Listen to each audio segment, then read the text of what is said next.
आप देख रहे हैं चित्तौड़गढ़, जहां आन बान के लिए सब कुछ न्यौछावर कर दिया गया।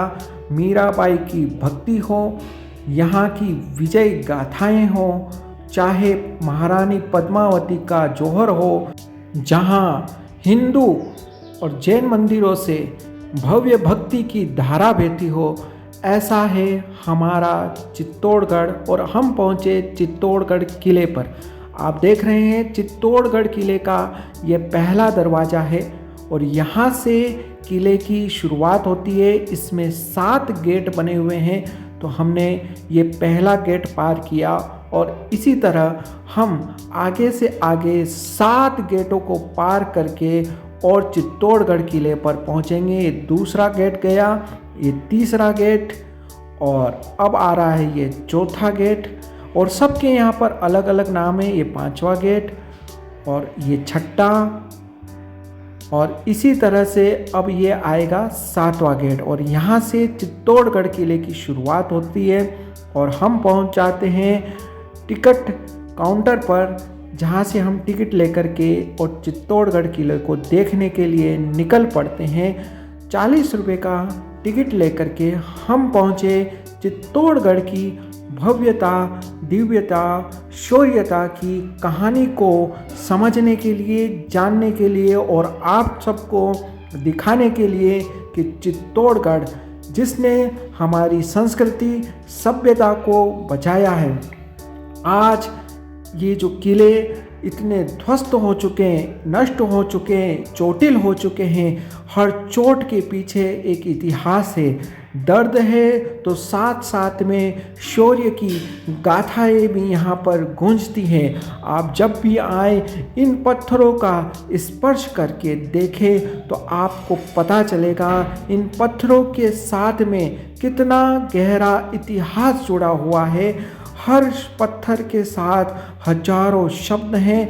आप आएँ और हर चीज़ को समझने की कोशिश करें। तो ये जो आप देख रहे हैं महाराणा कुंभा का महल है, जिन्होंने अपने समय में इसका भव्य निर्माण कराया और यहाँ की भव्यता देखते ही बनते हैं। और हम इसको देखने के बाद में आगे के लिए निकल पड़े। जिधर देखो उधर भव्य महल हमको नज़र आ रहे थे, लेकिन हमारा मुख्य आकर्षण का केंद्र है विजय कीर्ति स्तंभ। ये महाराणा सांगा ने बनवाया था और इसे बनवाने के पीछे का मेन कारण ये रहा, यहाँ पर वे दर्शाना चाहते थे कि अनेकों युद्ध हुए, अनेकों शौर्य की गाथाएं गढ़ी गई, तो उसकी याद में विजय कीर्ति स्तंभ को बनवाया गया। तो आज हम उस विजय कीर्ति स्तंभ तक पहुंच चुके थे। 2004 में जब मैं आया था तब 8वीं मंजिल पर जाकर के आया था, लेकिन कुछ घटनाएं होने के बाद में यहाँ पर अंदर जाना बंद कर दिया। अब आप विजय कीर्ति स्तंभ को सिर्फ बाहर से निहार सकते हैं और देख सकते हैं हमारे शासकों ने कितना सुंदर इतिहास को संजोया है और किस प्रकार की परिकल्पना की है। अब जो आप ये स्थान देख रहे हैं, ये महारानी पद्मावती का जौहर स्थल है। यहाँ पर उन्होंने जौहर किया था। एक टाइम पर यहाँ पर बहुत बड़ा गड्ढा था, जिसे जौहर के बाद में बंद कर दिया गया। तो ये ऐतिहासिक स्थान है और यहाँ पर पास में ही एक शिव मंदिर बना हुआ है, जहाँ की आध्यात्मिक ऊर्जा महसूस करने जैसी है। आप जब भी जाएं यहाँ पर शिव मंदिर में अवश्य दर्शन करें और यहाँ की ऊर्जा को महसूस करें, यहाँ की भव्यता को देखें, किस तरह से इस मंदिर को बनाया गया है। तो हम इस ऐतिहासिक स्थल में दर्शन करने को गए। उसके बाद हम पहुँचे एक ऐसी जगह जो प्रकृति के करीब ले जाती है और यहाँ का एक खास इतिहास है जो आप ज़रूर जानें। यह है चित्तौड़गढ़। और ये देखिए, ये बना हुआ है एक विशाल जलाशय जो कि एक गोमुख से यहाँ पर पानी आता है। चाहे कितनी भी भयंकर गर्मी या अकाल पड़े, यहाँ पर निरंतर पानी आता रहता है। और जहाँ से पानी आता है उसे देखने के लिए हम ऊपर गए और यहाँ पर नीचे की साइड में एक गोमुख है जिसे आप नीचे उतर करके बड़े आराम से देख सकते हैं, दर्शन कर सकते हैं। देखिए, मैं पूरा आनंद लेते हुए जा रहा हूँ। तो यहाँ पर हम इस तालाब को देखने गए और हमें यहाँ पर कुछ सब्सक्राइबर मिल गए, तो उनसे भी हमने हेलो हाय किया। और उसके बाद हम फिर से, ये देखो, लाइक करो कमेंट करो कह रहे हैं, तो हम फिर से आगे के लिए बढ़ गए। और देखो कितना सुंदर और बेहतरीन नज़ारा यहाँ का नज़र आ रहा है। और हम फिर निकल पड़े जैन मंदिर के लिए। जैन मंदिर बहुत ही सुंदर और भव्य और वास्तुकला को संजोए हुए यहाँ पर बनाए गए हैं। तो देखिए, ये है जैन मंदिर और यहाँ पर भी लोग आते हैं तो जैन मंदिर में जा कर के यहाँ की कला को निहारते हैं। तो ये जैन मंदिर में हम पहुँच चुके हैं और देखिए कितना भव्य रूप हमें नज़र आ रहा है। और इसके बाद हम पहुँचते हैं मीराबाई के मंदिर में, जो कि यहाँ का मुख्य आकर्षण है। और देखिए ये यहाँ के चारों तरफ के नज़ारे। और अब हम मंदिर के मुख्य गेट से अंदर आ चुके हैं और यहाँ पर बहुत सारे देश विदेश से आए हुए टूरिस्ट हमको नज़र आ रहे थे। गाइड लोग इन्हें बहुत अच्छे से समझा रहे थे कहाँ पर कैसे क्या घटना हुई। और अब हम चल पड़ते हैं महासती मीराबाई के भक्ति स्थल में। मीराबाई की भक्ति पूरे मेवाड़ में प्रसिद्ध है, प्रणम्य है। श्री हरि के प्रति जो उनकी भक्ति है सचमुच में प्रणम्य है। तो ये है मीराबाई का मंदिर, कितना सुंदर और भव्य रूप में है। और वो श्री हरि श्री कृष्ण का मंदिर, तो ये पूरे देश में सिर्फ आपको चित्तौड़गढ़ के किले पर ही देखने को मिलेगा। यहाँ के मंदिर में हम गए, दर्शन किए।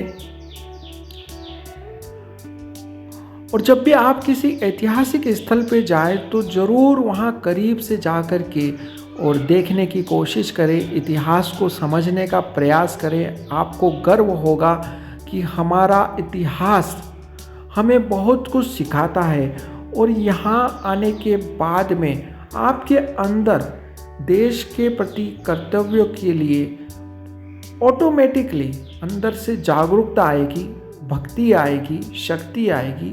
तो जब भी ऐसे ऐतिहासिक स्थल पे जाए तो वहाँ की भव्यता के साथ में वो भव्य क्यों है, इन कारणों को भी जानने की कोशिश करें। और फिर हम आगे की ओर चले जहाँ पर रानियों का निवास स्थान है और जहाँ राजा रानी रहा करते थे। बहुत ही सुंदर महल बना हुआ है। महलों को देखने पर पता चलता है कि भारत कितना समृद्ध था। हर चीज़ को इतना कलात्मक और नक्काशी के साथ में बनाया गया है कि हमें ये गर्व होता है कि हमारे पूर्वज कितने ज्ञान से समृद्ध रहे होंगे। उस समय कला का कितना महत्व था और कला को कितने अच्छे से आज भी संजो कर के रखा गया है। तो हम हमारे गौरवमय इतिहास को देख रहे हैं, जान रहे हैं और मन में महसूस करते हैं कि काश हम भी उस वक्त को देख पाते। लेकिन हम उस वक्त को देख तो नहीं पाए, लेकिन उस वक्त को आज इस किले में आकर के महसूस कर पा रहे हैं कि किस तरह से हमारे पूर्वजों ने, हमारे शासकों ने यहाँ पर एक बेहतरीन ढंग से लोगों को जीवन देने की परिकल्पना की। मेवाड़ की प्रजा कैसे सुखमय जीवन जिए, इसके लिए उन्होंने हमेशा शौर्य, विद्वत्ता, कला का हमेशा परिचय दिया। और अब हम पहुंच चुके थे महारानी पद्मावती का वो महल, जहां पर महारानी पद्मावती रहा करती थी। तो ये देखिए जलाशय के बीच में ये बना हुआ उनका महल है, बहुत ही सुंदर है, देखने जैसा है। और इसके बाद हम निकल पड़े किले के ऊपर, ऐसी खास लोकेशन देखने, जहाँ पर आप जाएंगे। जैसे कि ये जो भी लोकेशन गई, यहाँ पर बहुत सारे आपको हिरण देखने को मिल जाएंगे। तो ये एक बहुत बड़ा पहाड़ है और पहाड़ की परिक्रमा हम कर रहे थे, और इसके बीच में जो चीज़ें आ रही थी वो हम देखे जा रहे थे। और जगह जगह पर यहाँ पर जलाशय भी हमको देखने को मिले। ये देखो जलकुंड, यहाँ पर भी कभी जल जौहर हुआ है। तो इसी तरह हम इतिहास के खास पॉइंट को निहारते हुए हम पहुँच जाते हैं एक जैन मंदिर पे। अब जो यहाँ पर लोकेशन आने वाला है वो आएगा जैन मंदिर का। तो ये देखिए यहाँ पर ये जैन मंदिर पे हम पहुँच चुके हैं। फिलहाल यहाँ पर हमने बाहर से दर्शन किए, और ये तीर्थंकरों की प्रतिमाओं के साथ में बहुत ही भव्य कीर्ति स्तंभ यहाँ पर बना हुआ है। तो आप आए तो इसे भी ज़रूर देखें। और उसके बाद में रतन रावल सिंह जी का किला, जिसे हम देखने के लिए गए, जिसमें महाराजा रतन सिंह जी रहा करते थे। हालांकि अब ये बिल्कुल सुनसान है और काफ़ी एक तरफ है, लेकिन आप मेवाड़ आए, चित्तौड़गढ़ आए तो इसकी सुंदरता को देखना कभी ना भूले। तो कभी इस स्थान में बहुत ही चहलकदमी हुआ करती थी, चारों तरफ बहुत ही मनमोहक नज़ारे हुआ करते थे, लेकिन आज ये वीरान पड़े हैं। और बताते हैं हमारे उस समय के इतिहास को, उस समय किस प्रकार से लोग यहाँ रहा करते थे, रानियाँ किस प्रकार यहाँ पर रहती थी। तो हम इतिहास को जानने के लिए महल के अंदर चल पड़े। लेकिन महल का जो दरवाज़ा था मुझे बहुत सुंदर लगा, आकर्षक लगा। और महल के बाहर मंदिर भी बना हुआ है, तो बहुत ही आकर्षक दरवाज़ा लगा। यहाँ पर मैंने एक दो फ़ोटो भी क्लिक करवाए। तो अब हम इस महल के अंदर की ओर जा रहे हैं।